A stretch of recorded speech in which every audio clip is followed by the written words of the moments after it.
What's going on, Spitfires? Welcome back to another episode of the Spitfire Podcast. I'm your host, Lauren LeMunyan, the Spitfire Coach, coming to you with hopefully some helpful tips, tools, tricks, all that jazz. Today, I want to talk about trust in a new way. And actually, this came about in a session that I was co-creating. This is not something that I actually came in with of like, yeah, this is absolutely how you build trust.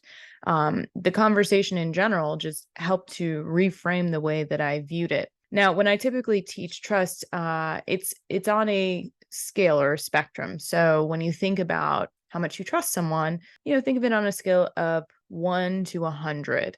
Now, notice I don't use 0 because that would say that there is absolutely zero trust, like no can do so. But if someone is in your orbit, if someone is in your workplace, in your home, in your everyday life, someone you're interacting with, chances are there is some fragment, morsel, little, sand pebble of trust there. So even if it's at a 1, you still have some form of trust. Now, when I teach trust, I think of it on that spectrum, on that scale, but I also think about it as kind of these rings. Now, some people teach it as steps, which will give you some context in how much information you're sharing, what the agreement is and expectation that you get back. So it's all about reciprocity.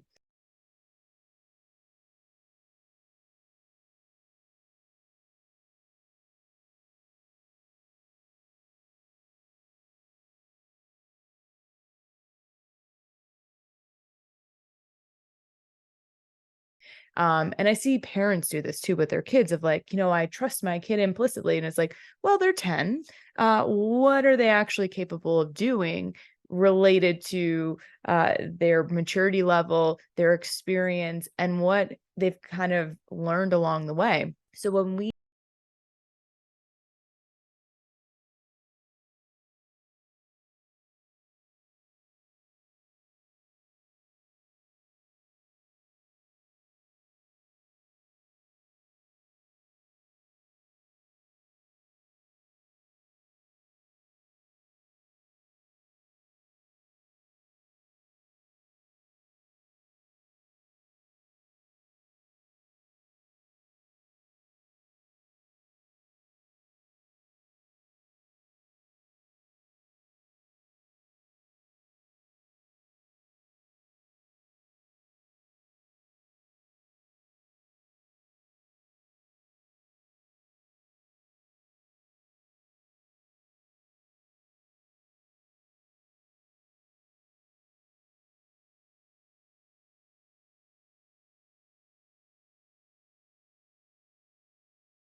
But you have to decide that in your role, whether you're a leader or a parent or a friend, what do those levels look like? And what is most important to you? So if you haven't done a values exercise for yourself professionally and personally, this is a great opportunity to do that. Now, for this person, it was all about like having a strong work ethic. Like they really wanted to develop a strong work ethic in their kids.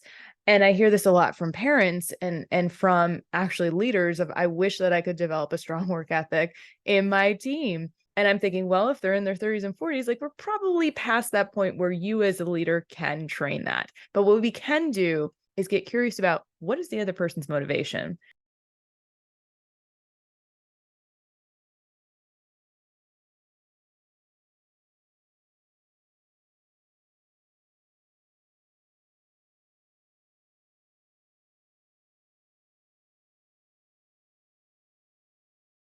And then I thought, that's great in elements. How work ethic, and actually my partner and I were talking about this over the weekend, when your work ethic is so strong that you burn out, like this taught and learned behavior, you just work and work and work and work, like this quest or this like obsession with being productive. And so I thought, so how do you know when it's enough? Because you clearly have an idea of when it's not enough. But I wonder if we could have this that I, as your parent or I, as your leader, need to see that I want to see developed And then we can talk about specifics. So whether they're involved in sports, whether they have a job, whether they're working around the house and helping with other family members, whether they're a good person, all of these things, the more specific that we can get about here are examples of this value in action, it allows the other person to co-create a solution that works for both of you.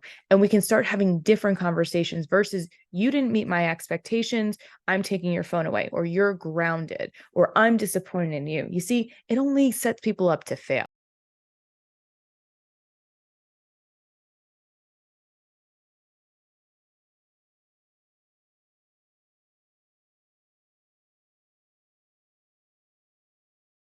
Let's make sure that your bedroom is clean, that you're helping out with chores like laundry and washing the dishes and taking out the trash.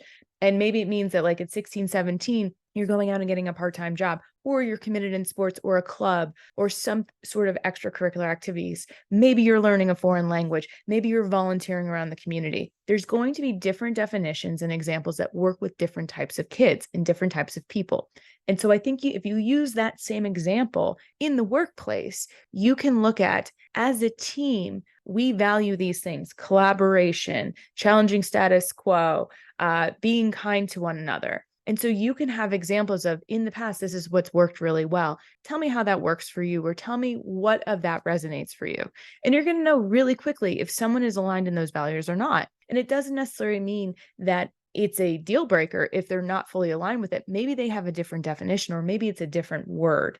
But you have to be thinking curiously about what is really important to me and what is really important to this person, and where can we find some common ground and shared agreements. That's what all of this is about. It's about having these brave conversations in a safe way, not when we're emotionally and energetically charged. If you're frustrated, you're not hearing anything beyond the frustration. So think about when you have the most neutral energy, what part of the day that is, or what environment supports that. Does it mean you're going for a walk? Does it mean you're sitting on the couch? Does it mean you're at the kitchen table, or you're in your office, or whatever it is? I know that I'm using multiple examples here, but these are universal skills and tools that you can use. If you have one area that you're finding success in, like, hey, this worked really well with my coworker, you can actually use those skills and translate them to use with your family, with your partner, with your kids, with your aunts and uncles, or your siblings, or your crazy neighbor. Who knows? I don't know. Don't mess with a crazy neighbor. Doesn't go well. I watch a lot of Instagram and TikTok. So anyway, you want to be first clear about what in this situation, like if you look at the frustration point, what button's getting pushed, and then look at what value underneath that button is not being honored, and what's most important about that. And think about, what is it about me that's having an expectation or assumption, and what is it about this other person that I really need from them, or that's really important? Because when you can start to peel it back 3, 4, 5 layers, that's the heart of it. When it shows up surface level, it's not really honest. It's more of an emotional reaction. It's more impulsive. It's more of that emotion expression happening. And so that's why we butt heads, why we have so much friction, because we're not actually saying what it is we need to say. So if you can take a moment or two before you go into those conversations, number one, it's going to help you show up in a very neutralized way. It's going to allow you to kind of create that space for a different conversation.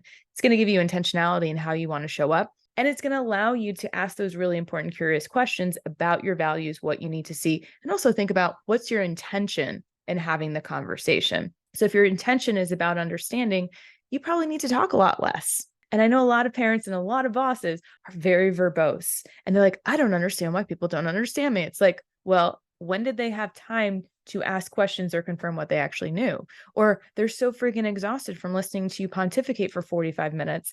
They're checked out. I may have had a parent with this experience my own. So I know from personal experience, I also know what works based on my clients using these tools. It's amazing what can happen when you take some moments ahead of time to be clear on your intention, clear on what matters most, and clear on how you can show up to get the best outcome. It is not about getting compliance. It's about getting shared agreements and understanding.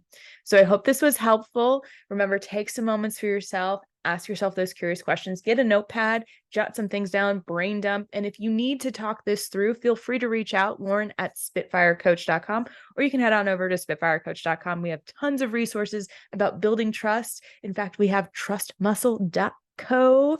Out there. So feel free to check it out, and we'll see you on the next episode.